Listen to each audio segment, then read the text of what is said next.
Sinoči se je na svoji 8. redni seji sestal svet VZMD, ki je obravnaval točke vodenja sveta. Letno poročilo za leto 2009, poročilo predsednika o poslovanju in uresničevanju programa dela v letu 2010, v razširjenem delu pa so se seje sveta udeležili tudi predstavniki strokovnega sveta VZMD in izvršilnega odbora sekcije Velana pri VZMD ter obravnavali nekatera aktualna vprašanja. Z insiderstvom povezati manipulacije trga ne gre. Drugo, manipulacija trga je pa dejansko se pisali ta del, da ti z namenom v bistvu hočeš trg pripeljati s tem, da bi pridobil neko premoženjsko korist. Mislim, da je ta definicija. Ni to samo na trgu. Ti lahko preko medijev, lahko v bistvu dviguješ ceno.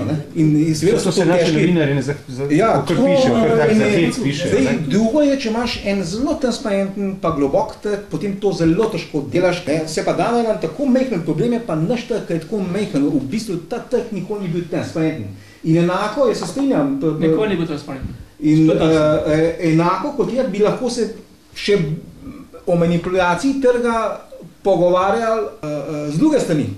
Strani delničev, ki 50%, on ima veliko večjo možnost v nekem smislu, da manipulira.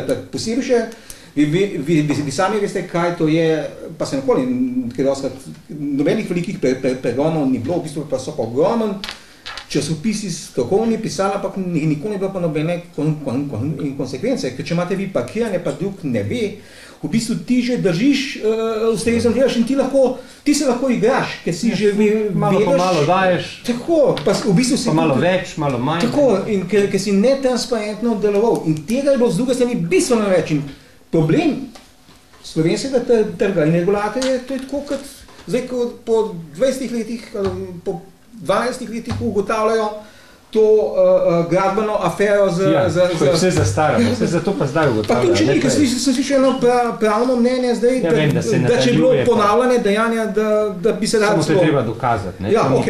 Ampak to je vedno, ko ti spustiš neko stvar tako daleč, da postaja neka običaj, neka nenapisana norma, ki postaja celo močnejša kot dejansko pravno sredstvo, posebej v poziciji, ko pravni sistem ne deluje. Če se delničarji sporazumejo, da bodo poskušali doseči paket, pa čim višjo ceno, jaz mislim, da tle absolutno ni nobenega, ki bi lahko to osporavil. Če se dogovori, da bo s pogajanji, pooblastijo neko osebo, da se bo pogajala z potencialnimi kupci o paketu in da poskuša čim višjo ceno doseči. Mislim, da to je čisto. To je čisto. Če bi se pa pogajal z tistim drugim, da na trgu dvignimo na kak način ceno za 1 evro, za 50 centov na 22 evrov, to pa je prepovedano. To je pa druga stvar, ampak kako je pa lahko to dosegel? Situacija na trgu je bila taka, da je bil samo večinski lastnik zainteresiran za zniževanje cene delnice in jih je počasi odkupoval, tudi zaposlene v to silil, da so jih prodajali po tisti ceni in da smo se takrat zavestno odločili, jasno, pozabil sem pa omeniti, da je to skladno z ekonomsko teorijo, da če se bo pojavil na trgu še nekdo drug, ki bo odkupoval delnice, da bo ta cena delnice zrasla. Ampak to je pa osnova borze, če jaz kaj razumem. To je morda izostalo, ker sem rekel, s tem, ko smo mi na ta način na trgu ustvarili povpraševanje, se je seveda cena delnice začela približevati tistmu, za kar smo ocenjevali v okviru sekcije, da je primerna cena delnice. Oziroma, kar je že zdavni prej tudi pisalo v časopisih o tem. In to ni bilo storjeno prav nič drugače, kot s povsem običajnim naročilom borznemu posredniku. Če pa je to manipulacija, potem imamo precej hujših manipulantov vsak dan, na stotine vseh, ki kupujejo ali prodajajo na organizirani borzi. A razumete? Jaz vendar, če ne verjamem v to, da je možno nekaj narediti in da je v tem smislu seveda manipulacija na drugi strani, hudiča, lahko ostanem pri besedah, se ne gremo pol združenja malih delničarjev, ne? Glede, primer ima večstranski značaj. Prvo je to pravni, kar doktor Bratina poudarja. In to je lahko vsebinsko materialni, lahko je procesni. Drugo je pa finančni, gospodarski. Tretje je pa moralni, socialni, z vidika malih delničarjev, politični.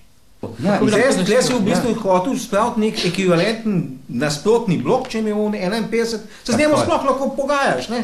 Mi smo hoteli ustaviti v tej si to tako. To ni manipulacija. Ne? Tako je, torej, absolutno ni manipulacija. In to je vprašanje zagovora. Ja. Mislim, bolj kot vprašanje, zdaj kaj pa to je. Ne? Če mi zdaj vsi tu en drugemu se tožimo, kako smo nemočni, pa to nam čist nič ne koristi, pa je to krivica. Zato jaz nalaž, mislim, zato pa jaz vam prikažem to, kako bi rekel, čisto teoretično, kaj oni lahko očitajo, ne? Zato, da bi vi povedali, kaj je bil namen in če, jaz mislim, da je tako bil sporazum predložen, iz njega to jasno izhaja in je potem najboljše to ATVP-jo dati, tu imate, če v kakšne izjave hteli, še izjavo skupaj napišete in to je to. In tu vas ne morajo ničesar premeniti.